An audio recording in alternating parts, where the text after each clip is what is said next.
Call of the Wild by Jack London. Chapter 1. Kidnapped. Buck did not read the newspapers. If he did, he would have known that trouble was brewing, not only for himself, but for every dog, strong of muscle and with warm, long hair, from Puget Sound to San Diego. A little while ago, some men who lived far north in the Arctic darkness had found a yellow metal that was worth a lot of money. Now, thousands of men were heading north in pursuit of that metal they called gold. These men wanted dogs, and the dogs they wanted were dogs like Buck, heavy dogs with strong muscles and furry coats to protect them from the cold. Buck lived at a big house in the sun-kissed Santa Clara Valley in California. Judge Miller's place, as it was called, stood back from the road, half hidden among the trees, though which glimpses could be caught of the wide porch that ran around its four sides. The house was approached by gravel driveways, which wound about through wide lawns. Behind the house were great stables where a dozen grooms and boys worked, rows of vine-clad servants' cottages, long grapevines, green pastures, orchards, and berry patches. There was a large well and the big cement tank where Judge Miller's boys took their morning swim and kept cool in the hot afternoon. And over this great estate Buck ruled. Here he was born, and here he had lived the 4 years of his life. It was true, there were other dogs. There could not but be other dogs on so vast a place, but they did not count. They came and went, resided in the populous kennels, or lived quietly in the corners of the house, like Toots the Japanese pug, or Isabel the Mexican hairless. Strange creatures that rarely but put nose out of doors or set foot to ground. On the other hand, there were the fox terriers, a score of them at least, who yelped fearful promises at Toots and Isabel, looking out of the windows at them, and protected by a legion of housemaids armed with brooms and mops. But Buck was not a house dog or a kennel dog. He looked after the entire place. He plunged into the swimming tank or went hunting with the judge's sons. He escorted Molly and Alice, the judge's daughters, on long twilight or early morning walks around the estate. On wintry nights, he lay at the judge's feet before the roaring library fire. He carried the judge's grandsons on his back, rolled them in the grass, and guarded their footsteps through wild adventures down to the fountain in the stable yard, and even beyond where the horse stables stood and the berry patches grew. He walked like a king past the kennel dogs, and utterly ignored Toots and Isabel, because he was king. King over all creeping, crawling, flying things. Of Judge Miller's place, humans included. Buck's father, Elmo, a huge St. Bernard, had been the judge's close friend, and Buck tried to follow in the way of his father.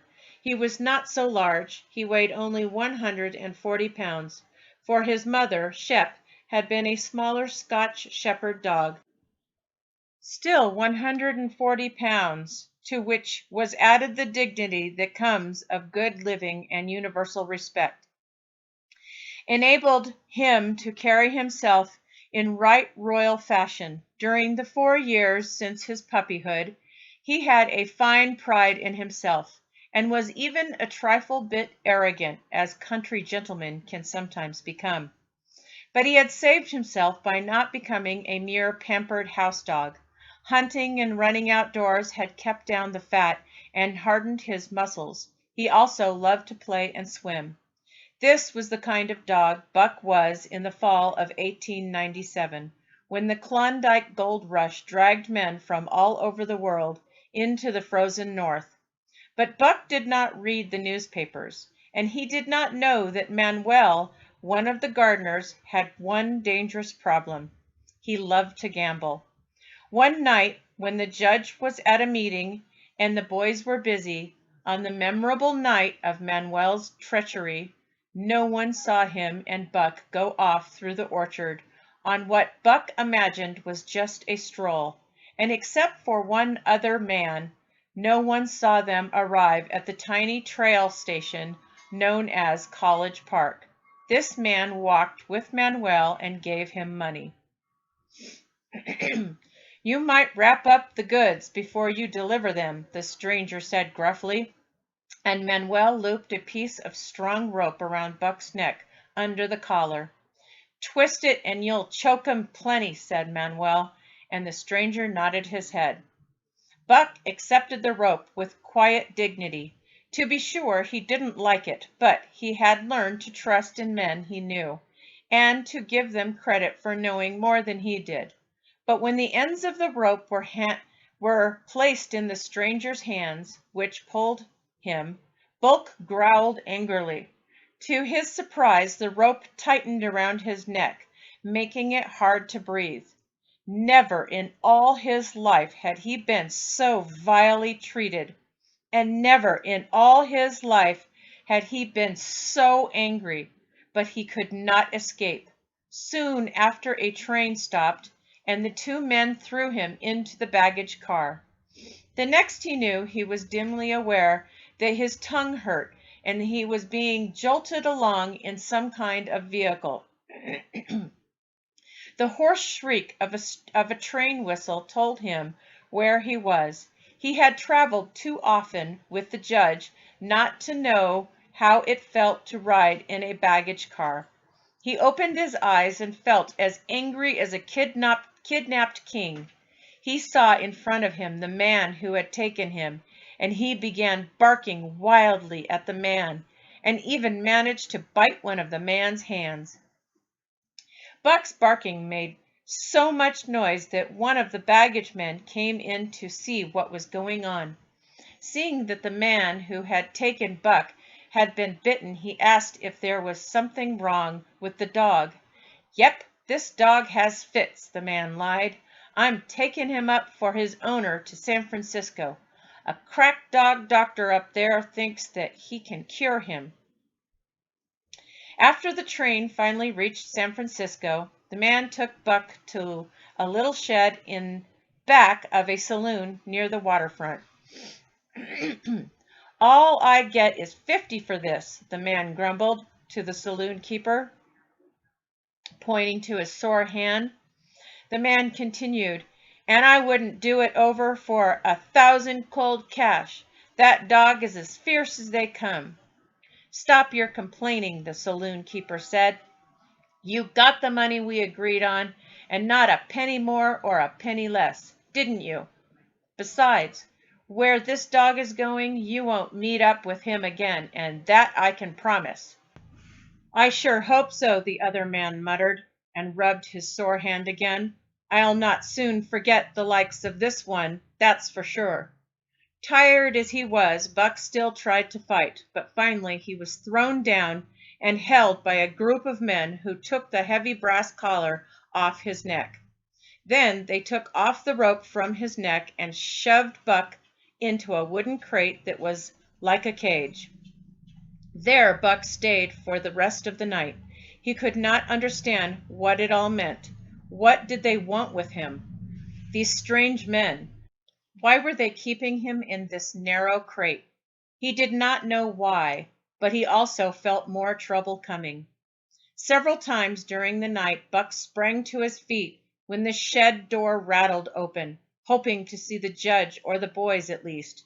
But each time he only saw the big face of the saloon keeper, who looked in at him by the light of a candle. And each time the joyful bark that grew in Buck's throat was changed into a savage growl. But the saloon keeper let him alone, and in the morning 4 new men entered and picked up the crate. More bad men, Buck decided, for they were evil-looking creatures, ragged and dirty, and he barked and growled at them as best he could. They only laughed and poked sticks at him, which he grabbed with his teeth till he realized that they wanted to anger him, Now Buck lay down and allowed the crate to be lifted on into a wagon. Then he and the crate in which he was held began another long journey. After a wagon ride, he was placed along with a bunch of boxes and parcels onto a ferry boat. After that, a truck took him to a big train station, and finally he was put in an express train car. Buck didn't know what was next for him, but he couldn't help feeling that he wouldn't see his old home for a long time to come. For 2 days and nights this express car traveled, and for 2 days and nights Buck did not eat or drink. In his rage he had barked and growled at everyone he saw. Sometimes after he threw himself against the bars in anger, a few people would laugh and tease him. They growled and barked back at him, pretending to be dogs, or they meowed like cats, or flapped their arms like birds. It was all very silly, he knew, but still his anger grew and grew. He did not mind the not being fed so much, but the lack of water made his tongue and throat feel dry and swollen. He was glad for one thing. The rope was finally off his neck, and he made up his mind that they would never put another rope on him again. His eyes turned red, and he was now so angry that the judge himself would not have recognized him. Everyone who saw Buck on the train was very happy when the crate that carried Buck was finally unloaded at Seattle. 4 men gingerly carried the crate from the wagon into a small backyard with high walls around it. A stout man wearing a red sweater came out and signed the receipt book for the driver. The driver also gave the man a letter from the saloon keeper in San Francisco that the man in the red sweater carefully read. That must be the man, Buck figured, who would be his next tormentor, and he hurled himself savagely against the bars. The man smiled grimly and brought a hatchet and a club. "You ain't going to take him out now?" the driver asked. "Sure," the man replied, driving the hatchet into the crate. The 4 men who had carried the crate in ran to a safe space on the top of the wall, just in case Buck escaped. At the first sound of the crate being opened, Buck rushed forward, sinking his teeth into the splinters of the wood and pulling at them. Snarling and growling, Buck was as anxious to get out as the man in the red sweater was intent on getting him out. "Now, you red-eyed devil," the man said when he had made an opening large enough for Buck to get through. At the same time, he dropped the hatchet and shifted the club to his right hand.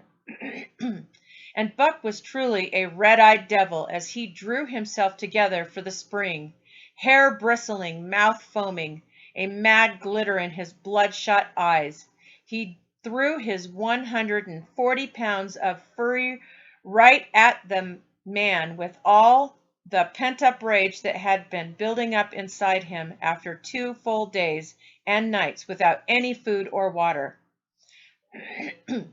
In midair, just as he was about to bite the man, he received a shock that stopped his body. He spun over, hitting the ground on his back and side. Buck had never been struck by a club in his life and did not understand what had just happened. With a snarl that was part bark and more scream, he was again on his feet and launched into the air. And again the shock came, and he again fell to the ground. "He's no slouch at dog breaking, that's what I say," one of the men on the wall cried happily. "The dog's name is Buck," the man in the red sweater replied, as he gently patted Buck on the top of his head. "That's what the letter from the saloon keeper in San Francisco said." Then, turning to the still dazed dog, he continued in a gentle voice, "Well, Buck, my boy, we've had our little fight, and the best thing we can do is to let it go at that. You've learned your place, and I know mine. Be a good dog, and all will go well." Be a bad dog and you will be in trouble. Understand? When the man then brought him water, Buck drank eagerly, and he later gobbled down a generous meal of raw meat, chunk by chunk, from the man's hand. Even though Buck took the food and water happily, it didn't mean that he accepted what the man did to him. Buck knew that this time he had lost the fight, but he hadn't given up.